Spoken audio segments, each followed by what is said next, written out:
नमस्कार, इस खास पेशकश में आपका स्वागत है। मैं हूं रश्मि श्रीवास्तव आपके साथ। विधानसभा में विपक्ष लगातार सरकार को अलग अलग मुद्दों पर घेर रहा है। कभी धान खरीद तो कभी बालू का मुद्दा, और इसके अलावा मेडिकल प्रवेश परीक्षा में फर्जी प्रमाण पत्र का मामला भी उठा। सरकार की तरफ से क्या जवाब दिया गया वो हम दिखाएंगे। साथ ही देखेंगे दूध, अंडे और मांस मछली के उत्पादन में बिहार कैसे तरक्की कर रहा है। अगले आधे घंटे तक बने रहिए हमारे साथ। और पहले खबर झारखंड विधानसभा की कार्यवाही की। कालीन सत्र के तीसरे दिन भी सदन में शोर शराबा हुआ। विपक्ष ने एमबीबीएस प्रवेश परीक्षा में फर्जी प्रमाण पत्र का आरोप लगाकर सरकार को घेरा। नेता प्रतिपक्ष बाबूलाल मरांडी ने इसमें जेसीईसीईबी अधिकारियों की संलिप्तता की बात कही और छात्रों के भविष्य के साथ खिलवाड़ बताया। इसकी सीबीआई जांच की मांग की। मरांडी ने आरोप लगाया कि फर्जी दस्तावेजों से कई छात्रों को गलत तरीके से सीटें आवंटित की गई, जिससे योग्य उम्मीदवारों को नुकसान हुआ। झारखंड संयुक्त प्रतियोगी परीक्षा जो बोर्ड है, ये बड़ा घपला कर रहा है और इन्होंने इस प्रकार से इस बार घपला किया है कि उसका गाइडलाइन का कोई फॉलो नहीं करता है। और अपने से जिस प्रकार से उसमें इतना ही फॉलो करना था। एग्जाम तो एनटीए लेता है, रिजल्ट वो देता है, फिर झारखंड संयुक्त प्रतियोगी परीक्षा को रिजल्ट भेज देता है और इसके बाद ये काउंसलिंग करते हैं। लेकिन काउंसलिंग में जो इनका काम था, जो एनटीए ने जो रिजल्ट भेजा, एनटीए का रिजल्ट शीट के साथ इनको अपना लिंक जोड़ना चाहिए, लेकिन उन्होंने लिंक जानबूझ करके नहीं जोड़ता है। और नहीं जोड़ने के कारण क्या होता है, लड़के बाद में कोई गलत सर्टिफिकेट सबमिट करता है, कोई आवासीय गलत करता है, कोई जातीय गलत करता है। ऐसे दर्जनों बच्चे प्रभावित हुए, जांच की हुआ है, उसमें से रिपोर्ट भी आया है अध्यक्ष महोदय। इसीलिए मैं ये मांग करता हूं कि भाई ये जो इनको क्या बोलते एनटीए के पोर्टल से सिर्फ क्या करना था, ये झारखंड संयुक्त प्रतियोगी परीक्षा इनको अपना पोर्टल से इसको लिंक कर देते तो ये गड़बड़ी नहीं होता। लेकिन उन्होंने जानबूझ करके नहीं लिंक किया ताकि कुछ लोगों को लाभ पहुंचाना के लिए।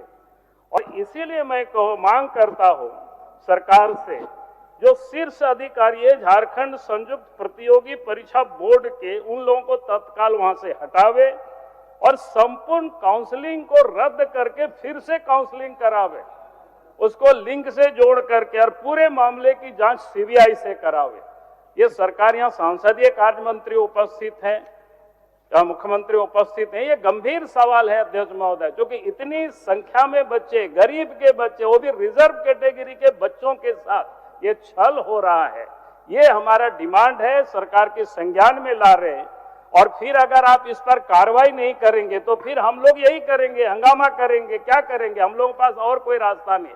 सदन में बालू का मुद्दा भी उठा। नवीन जायसवाल ने बालू सप्लाई के मुद्दे पर तंज कसते हुए कहा कि बालू का काम थाने को सौंप दिया गया। इस पर मंत्री योगेंद्र प्रसाद ने कहा कि पलामू में 71 घाटों पर 100 सीएफटी बालू उपलब्ध कराया जा रहा है।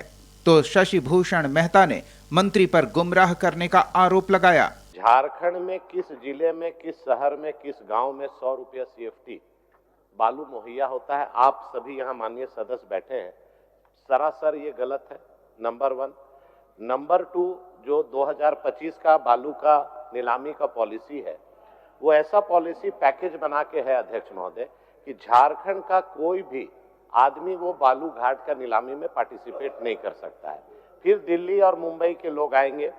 तीसरा, अगर बालू घाट का नीलामी नहीं हो रहा है तो पेशा कानून के लिए ऑनरेबल हाईकोर्ट अगर इनको इंस्ट्रक्शन दिया है तो ये काम सरकार का ना है अध्यक्ष महोदय, पेशा कानून किस स्थिति में करें। आम इन माननीय सदस्य का सिर्फ इतना प्रश्न है कि बालू का अवैध कारोबार चल रहा है, पॉइंट नंबर 1।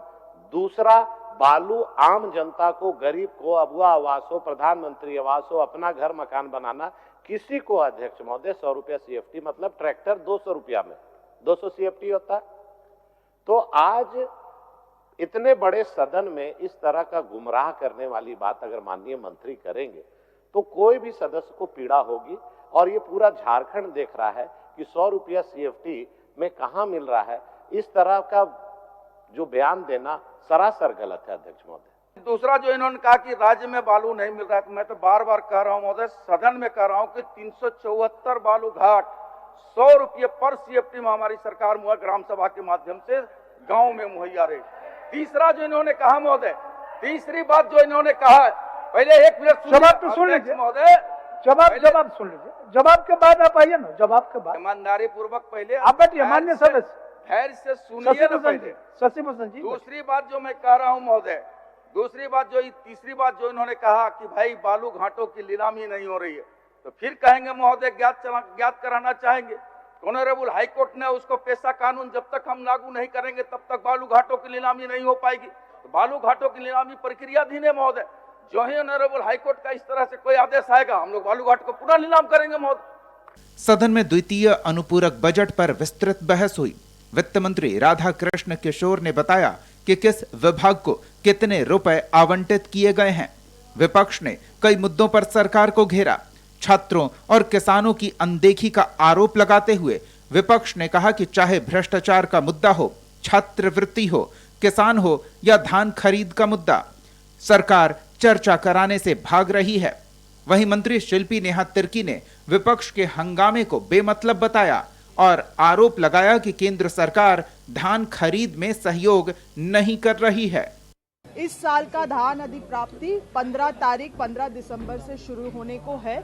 मैं सभी किसानगण से निवेदन करना चाहती हूं कि अगर आप कुछ समय रुक सकते हैं तो कृपया रुकिए, ताकि सही तरीके से आप धान को सरकारी रेट में सरकार को आप बेच सके, और जो सरकारी रेट है MSP का दर प्लस हमारे राज्य सरकार का बोनस, वो आपको किसानों को मिलेगा। शिल्पी जी 3200 कहा गया था बोनस, ये MSP की बात नहीं, देखिए निश्चित रूप से हम लोग चाहते हैं कि MSP के दर को हम लोग बढ़ाएं। MSP तो केंद्र सरकार के द्वारा तय होता है, और केंद्र सरकार का क्या रवैया रहा है किसानों के प्रति, ये भी जग जाहिर है। ब्यूरो रिपोर्ट, कशिश न्यूज। और आप वक्त एक छोटे से ब्रेक का हो चला है, जल्द लौटेंगे।